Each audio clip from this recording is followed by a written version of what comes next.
I would love to get on it. Hey, what's up, Mega Music? I was just shouting you out because you were making fun of me and talking about my when I have technical difficulties on the show. So you missed your whole little shout out, but hey, thank you for watching. So up next we have our guest from the Broward County Animal Care team. They have some news that they want you to know about this holiday season, right? And so without further ado, I would love to welcome to the show. Are y'all ready? Give me some thumbs up if y'all ready backstage. What's up, mommy? Hey, you busy at work? Well, we on, girl. Just listen when you can. Listen in between patients, girlfriend. Listen in between patients. Okay, so our next guest, they're coming on to the show. And so without further ado, I would love to welcome Broward County Animal Care team, Zachary Rinkins and Natalie Lean. Hey, y'all. Hey. Hey. Good evening. Thank you so much for having us on. I appreciate you having myself and my colleague, Natalie Leon, on the show. Of course. Natalie, I think you're new to the, because I've interviewed other people from Broward County Animal Care. This is your first time on the show, isn't it, Natalie? Oh, Natalie, I can't hear you. Yes, Natalie is new to the show and new to Broward County Animal Care. We were happy to bring her on as our enrichment and training manager. She's been here a few weeks. Oh, that's what's up. We cannot hear you. You know what, Natalie? How about this? Go out and come back in, and when you come in, make sure that your output is for your mic. It should be a like the settings gadget that allows you. Okay, there it is. We can hear you, girlfriend. I was on the wrong thing. But yes, I am. I'm new to the Broward County Animal Care team. I've been here for about a month, right? Yes. So fairly new, yeah. Yes, love it. And so you guys are on today. You know, you want to hop in real quick to let us know there's some things that you want people to know going into this holiday season when it comes to pet care and what Broward County Animal Care team is doing. So, you know, Natalie, we'll start with you. You know, being fresh to the show, let us know what the community should know about going into the holiday season when it comes to pets. I mean, there's definitely a lot to know. I was talking a little bit about it on a little video that Zach took the other day. Really big on the 3-3-3 rule. So we talk a lot about 3 days, 3 weeks, 3 months, and that kind of acclimation period for pets. So the holiday season is a really big time for pets, which we love. We love that for our pets, specifically our shelter pets. Of course, pets are never really gifts. It's a lifelong commitment. So if you're giving someone a pet as a gift, you have to make sure that person understands that that's for the commitment is for the life of that pet, you know? So the season comes and goes, but that pet will stay with you for the rest of that pet's life. So it's important for us to, you know, make them feel safe and welcomed in our home and give them a little bit of time and patience to sort of adjust and acclimate into our new home, into their new home. All right. Well, as it relates to the holidays, we want our community to know that we want you to keep your pets safe. And so a lot of the things, like my favorite dessert is pecan pie. And while that's appropriate for myself, Natalie, and Janae, it's not appropriate for our dogs and cats. So we want to make sure that our friends and family out there are not giving our furry friends and family any sugar or anything like that. We also want to make sure that some of the Wait, hold on, Zach. Wait. You telling me people be feeding their pets pecan pie? Well, not necessarily pecan pie, but sometimes they're feeding their like animals. Onions a big thing. Anything with onions, garlic, they really shouldn't be eating. Really? I mean, really, you would think that not good have for them. Like pet food, and that's what, like, in my mind, I'm not thinking that you could eat a Snickers bar or some chips. Like, I'm not thinking a dog or a cat could eat that. So this is interesting to me that people are doing this. So I'm glad y'all are sharing this, because I'm like, it just seems like common sense to me. But also we want to make sure that we keep toys and socks and things of that nature out of the way of our pets, because they get very curious and sometimes they consume those things as well. So we want to make sure that we keep those things out of the reach of pets and maybe put them in containers that are lockable and things of that nature, because our pets can explore and do things when we're not home. And so we want to be mindful of that. So we really appreciate the opportunity to talk to the HyLo News family about all of these things and holiday considerations.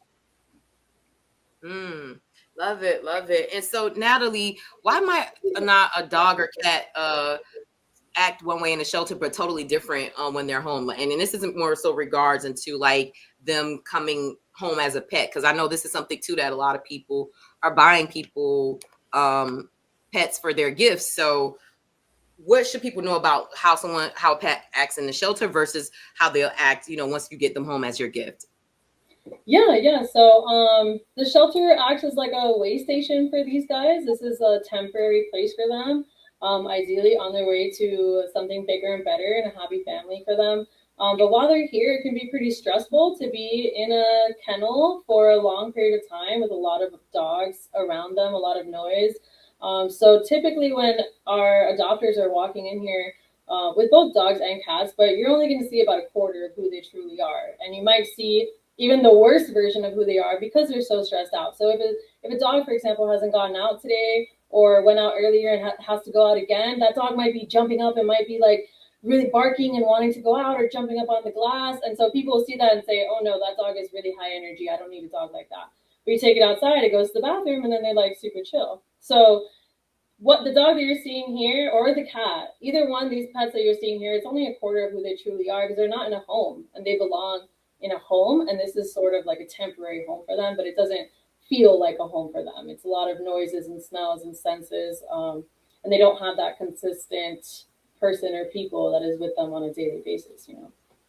Well, I would say, Janae, we have so many programs and opportunities for our HyLo News family to help us socialize these dogs and cats a little bit better. On the dog side, we have fostering opportunities where you can foster cats or dogs. And so that creates an opportunity where students who want to foster a pet get student service hours. We know that in both counties that students have to acquire community service hours to graduate. So that's one way, but we also have a Broward Buddies program for busy people like Janae. If you want to date a dog and take them out for like 4 hours, take them to the park, take them to a pet-friendly restaurant or something like that, that gives us an opportunity to get the dog out and socialize them. And then for the people who foster, there are times where we give food and support and supplies to help make that situation more comfortable. And so why are these things valuable? It's just like Natalie said, when you get the dog and you get the cat out of here, it increases their resilience. It makes them more sociable. It stimulates them, and it really gives them an opportunity to be outside of the shelter and give them something to look forward to. And so we definitely would appreciate members of the HyLo News family, if they're not ready to adopt, to consider fostering or doing a Broward Buddy date. I love that. And I love that, the thing that I love about Broward County Animal Care is that there's these ways for people to like kind of test out if they want to be a pet parent or ways to like give back and volunteer. So I love that there's so many different touch points for the community to get involved and to care for these animals that you guys are taking care of in your facility. Look, Zach and Natalie, before we let you guys go, is there anything else that you would like the community to know about holiday pet care tips or anything that we didn't touch on or any upcoming events that the Broward County Animal Care team has coming that our audience should know about? Well, I would like to say before Natalie gives some great advice, right now, Broward County Animal Care is overcrowded. We're beyond capacity. And basically, your action creates space for these dogs and cats. And so, like we said, if you take action and create space for another opportunity, it also makes the environment less stressful. All it takes is $25 to save a life because we've waived all of the adoption fees, and you have an opportunity to pay $25 for the pet registration. We also are looking forward to the new year.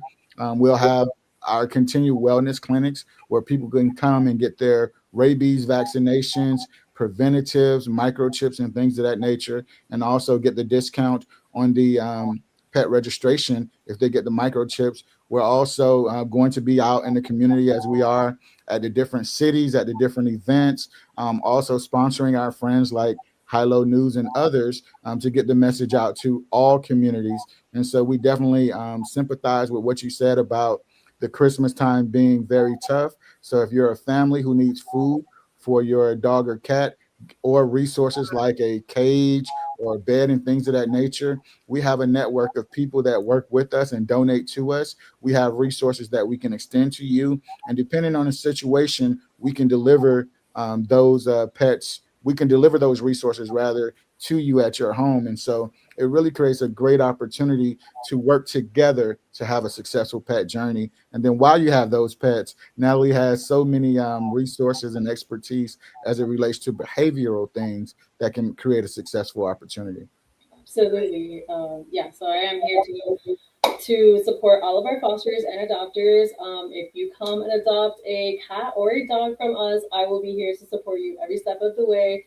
And or if you foster, I really just like want to touch upon our animals that we consider less adoptable in, during this time. It's a time for giving, it's a time for love, it's a time for chances, and our senior pets need homes just as much as our puppies and our kittens, our adult dogs, our larger dogs, all the ones that are not the bright and shiny new puppy, and they all have gone through their own things in their life, and none of them really asked to be here, and they all like deserve a chance too. So just consider adopting an older pet or a larger dog than you might consider. You might want a smaller dog for convenience or because it's easier to walk the dog, but we might be able to find you a larger dog that walks really well on leash, an older dog.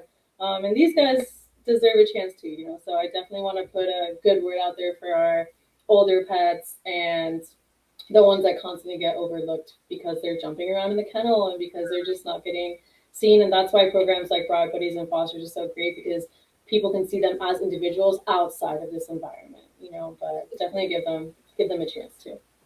Love it. Thank you for breaking that down. And just quick question.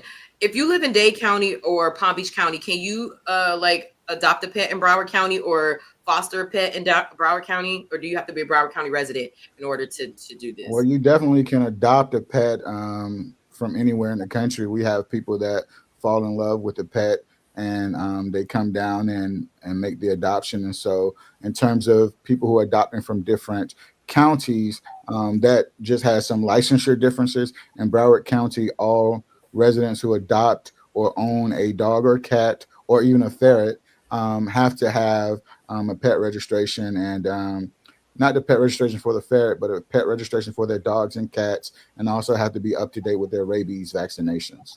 Gotcha. But what about the foster? For the ferret, but a pet registration for their dogs